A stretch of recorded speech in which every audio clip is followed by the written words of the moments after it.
Hello, welcome to एक्सरी motivation. आप सबका बहुत बहुत स्वागत है हमारे इस प्लेटफॉर्म पर। दोस्तों, आज की जो कहानी है ना वो कुछ अलग है। आप इसे अपनी रियल लाइफ से कनेक्ट करके देख सकते हैं।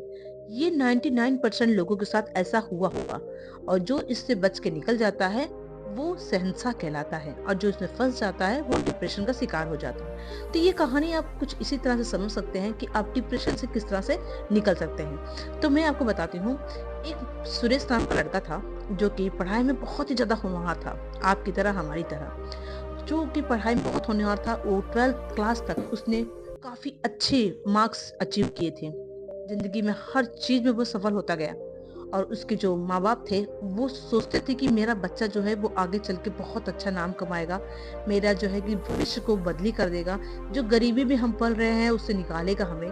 तो बहुत बड़े बड़े सपने जो है हम पाल लेते हैं।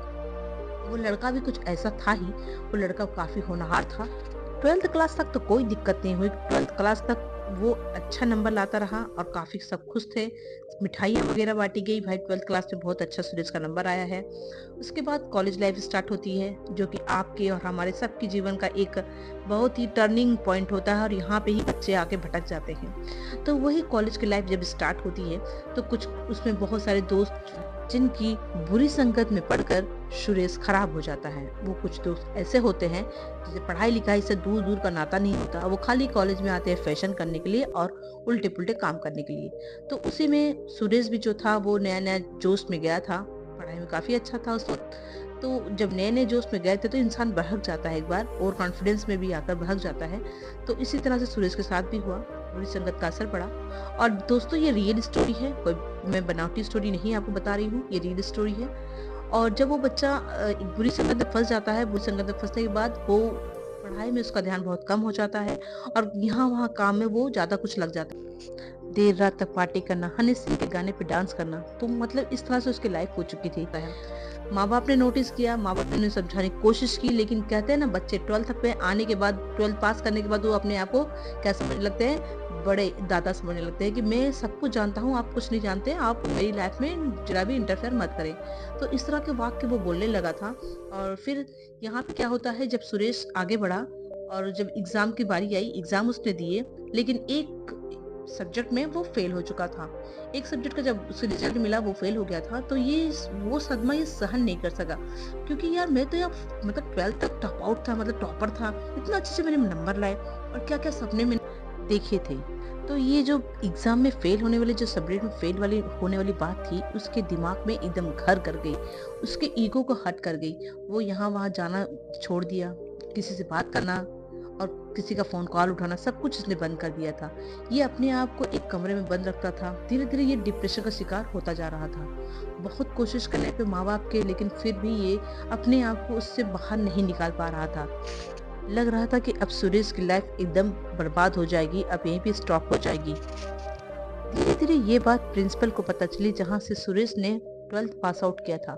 फिर प्रिंसिपल ने सुरेश को अपने घर बुलाया कि तुम मुझसे मिलने आओ। इनविटेशन कार्ड दिया कि मेरे यहाँ पार्टी है और तुम उस पार्टी में जरूर आओगे। अब प्रिंसिपल की बात थी, वो उनके काफी करीब था, अच्छा बच्चा था एक, तो प्रिंसिपल की बात को कैसे नजरअंदाज कर सकता था। तो वो शाम को प्रिंसिपल साहब से मिलने जाता है। प्रिंसिपल साहब अपने गार्डन में बैठे होते हैं, पर वहाँ कोई पार्टी नहीं चल रही होती है। वो थोड़ा सा अचंभव पड़ जाता है कि यहाँ पे पार्टी तो कुछ चल नहीं रही है, फिर प्रिंसिपल साहब ने किस बात का न्योता दिया। लेकिन जब वो उनके पास गया, देखा तो वो गार्डन में बैठकर एक अंगीठी पे आग सेक रहे थे।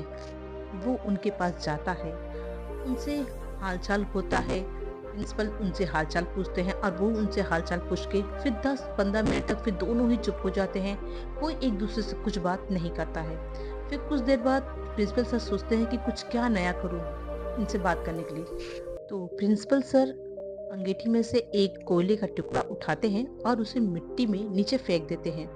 कुछ देर बाद वो कोयला धधकता है, और फिर कुछ देर धधकने के बाद वो कोयला शांत हो जाता है। और इसी पर तुरंत सुरेश बोलता है, सर आपने ये क्या किया? लकड़ी का कोयला अच्छा भला अंदर जल रहा था, आपने उसे निकाल के बाहर क्यों फेंक दिया? ये तो बर्बाद हो गया। तो प्रिंसिपल सर ने कहा, बर्बाद कहाँ हुआ है, लो फिर से इसे अंगीठी में डाल देते हैं, फिर से ये तपने लगेगा। प्रिंसिपल सर उस कोयले के टुकड़े को उठाते हैं और फिर से अंगीठी में डाल देते हैं। कुछ देर बाद वो कोयले का टुकड़ा फिर से गर्म होकर धधकने लगता है और फिर गर्मी देने लगता है। फिर प्रिंसिपल सर उस सुरेश से कहते हैं, कुछ बेटा समझ में आया? तो सुरेश कहता है, नहीं सर, कुछ तो समझ में नहीं आया मुझे। तो प्रिंसिपल सर ने कहा, बेटा ये जो लकड़ी का जो टुकड़ा था, कोयला था, ये तुम थे।